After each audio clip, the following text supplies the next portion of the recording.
अस्सलाम वालेकुम। हाँ जी, तो क्या हाल है जी सब दोस्तों का। उम्मीद करते हैं सब बेहतर होंगे। हाज़िर हैं जी एक नए वीडियो, नया टॉपिक, एक नई ज़बरदस्त इन्फॉर्मेशन के साथ। बहुत से दोस्त पूछ रहे हैं भाई कि रोमानिया का कौन सा वर्क परमिट है जो कि जल्दी प्रोसेस हो जाता है, कौन सा वर्क परमिट जल्दी आ जाता है। सो आज की वीडियो में यही बताऊंगा कौन सा वर्क परमिट है, उस पर कितना टाइम लग रहा है और उसकी मतलब रेशो क्या है और कितनी स्पीड से वो, कितनी जल्दी में वो काम हो रहा है। तो हमेशा की तरह अगर चैनल पर नए हैं तो ज़रूर सब्सक्राइब कीजिएगा और साथ बेल आइकन ज़रूर प्रेस कीजिएगा।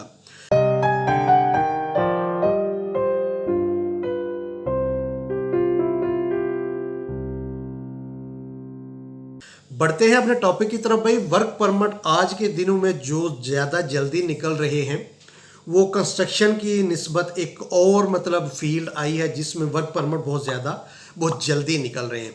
वो फील्ड है बाइक राइडर की। बाइक राइडर का work permit maximum one in month मतलब मैक्सिमम विद इन 1 मंथ में जो है 1 से 1.5 मंथ में वो आपका वर्क परमिट इशू हो रहा है। क्योंकि कुछ ऐसे लोगों के भी वर्क परमिट पीछे इशू हुए हैं जो कि 10-10, 12-12, 15-15 दिन भी हुए हैं उनको अप्लाई किए हुए और उनके वर्क परमिट इशू होकर पाकिस्तान जा चुके हैं। सो यहाँ पर दोस्तों को प्रेफर करूँगा कि अगर भाई रोमानिया आना ही है तो उसमें अर्निंग भी अच्छी है।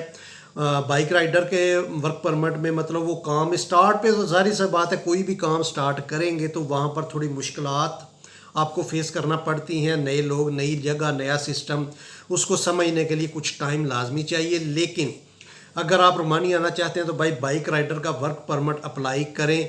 अगर आपके नसीब में रोमानिया का दाना पानी है तो इंशाल्लाह काफ़ी मतलब ये तो भी आपके लक पे डिपेंड करता है। लेकिन जो मोस्टली चीज़ें देख रहे हैं वो उनकी बेस पे मैं ये आपको सजेशन दे रहा हूँ कि जो बाइक राइडर का वर्क परमिट है उसका टाइम पीरियड जो है वो दूसरे कंस्ट्रक्शन वर्क परमिट की निस्बत थोड़ा कम है, वो ज़्यादा जल्दी इशू हो रहे हैं।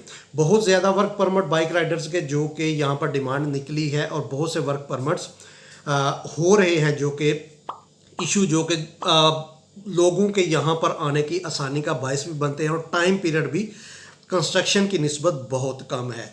तो बहुत से दोस्त पूछ रहे थे कि भाई कोई ऐसा तरीकाकार जहाँ पर, क्योंकि जिस भी कंसल्टेंट के पास जाते हैं वो 5 से 6 से 7 महीने का टाइम मांग रहे हैं।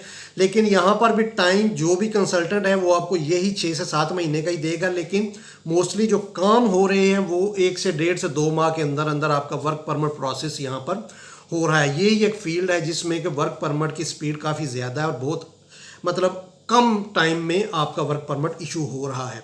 सो यही आज का वीडियो था और यही अपडेट थी। बहुत से दोस्त इस मामले में डबल माइंडेड थे कि कौन सी फील्ड में अच्छा रहेगा। जो लोग मजदूरी नहीं कर सकते, कंस्ट्रक्शन में काम नहीं कर सकते, वो यहाँ पर बाइक राइडर में आ जाएं। यहाँ पर अपनी मर्जी से काम करना कुछ, हाँ इस बाइक राइडर की कंपनीज में भी बहुत से झोल हैं। झोल मतलब बोलेंगे कि बहुत से हर कंपनी का तरीकाकार अपना है। कुछ कंपनियाँ मतलब कमीशन पे काम करवाती हैं, कुछ कंपनियां जो हैं वो आपको सैलरी पे काम करवाती हैं। सो ये आप यहाँ पर जैसे आएंगे वैसे वैसे आपको सारी समझ आती जाएगी। जिस कंपनी में आप आ रहे हैं उसका हर कंपनी का तरीकाकार अलग-अलग होता है। तो उम्मीद करता हूँ दोस्तों को समझ आई होगी कि कौन सा वर्क परमिट, कौन सी फील्ड उनके लिए बेहतर है। सो अगर वीडियो पसंद आए तो मुख्तलिफ प्लेटफॉर्म पर ज़रूर शेयर किया कीजिए। सो मिलते हैं जी इंशाल्लाह किसी नई वीडियो में, नया टॉपिक, नई इन्फॉर्मेशन के साथ। तब तक अपनी दुआओं में याद रखिए। अल्लाह हाफिज़।